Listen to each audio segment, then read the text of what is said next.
Thank you. Good morning. I'm Liz Kirkwood. I'm Executive Director of Flow for Love of Water, a Great Lakes Water Law and Policy Center, and I am so delighted to be here and want to also thank Nikki Griffith and the entire staff here at the Trinity Episcopal Church for opening their doors and welcoming us to share our report this morning. Let me extend a warm and wet morning here on Mackinac Island, one of the most iconic places in all of Michigan and in the Great Lakes, and home to 20% of the planet's fresh surface water. We're here today to share the findings of an expert report that we at Flow put together and that we've already shared with the Governor's task force to address Enbridge's Line 5 pipelines in the Straits of Mackinac. I'd like to begin by putting the report into context.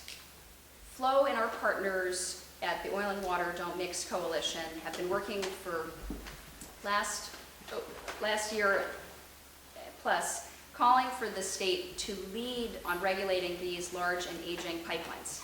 They're 62 years old and carry 23 million gallons of oil a day through the heart of the Great Lakes. The law imposes on the state of Michigan a general duty to protect the Great Lakes. This duty is called the public trust. The Great Lakes Submerged Lands Act calls upon the state to protect the lakes and to consider all alternatives when allowing private entities to occupy state-owned bottomlands and public waters. And under the 1953 easement between Enbridge and the state, Michigan has specific authority to regulate these pipelines. The state of Michigan can fulfill its duty under these laws only by undertaking an open, public, and transparent process, by demanding that Enbridge be both honest and accountable, by evaluating all alternatives up to and including the potential for decommissioning these pipelines, and by making an informed decision that protects our Great Lakes from the potential catastrophic harm.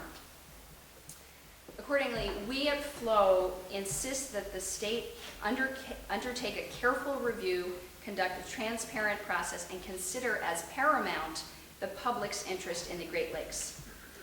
And fortunately, we are not alone. A diverse cohort of community leaders, such as Mayor Margaret Dowd of Mackinac Island, the Mackinac Island Community Foundation, the mayors of Traverse City and Grand Rapids, and the Sheboygan County Board of Commissioners all have written to the governor requesting action on this continued threat to our birthright. Business leaders such as Chris Shepler of Shepler's Ferry are also demanding immediate state leadership.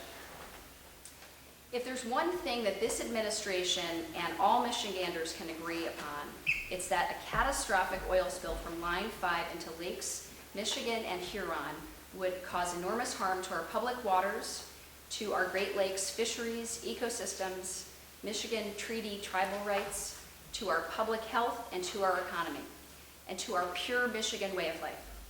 And that's such a disaster, and this disaster must not be allowed to happen.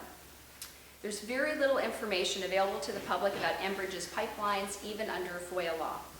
This is part of the problem. Nevertheless, we at Flow decided to convene a team of experts, including 2 engineers, expert in the field, and hazardous materials risk management specialists, to consider what information there is to try to ascertain the risk these pipelines pose to the public interest and to bring these risks to light.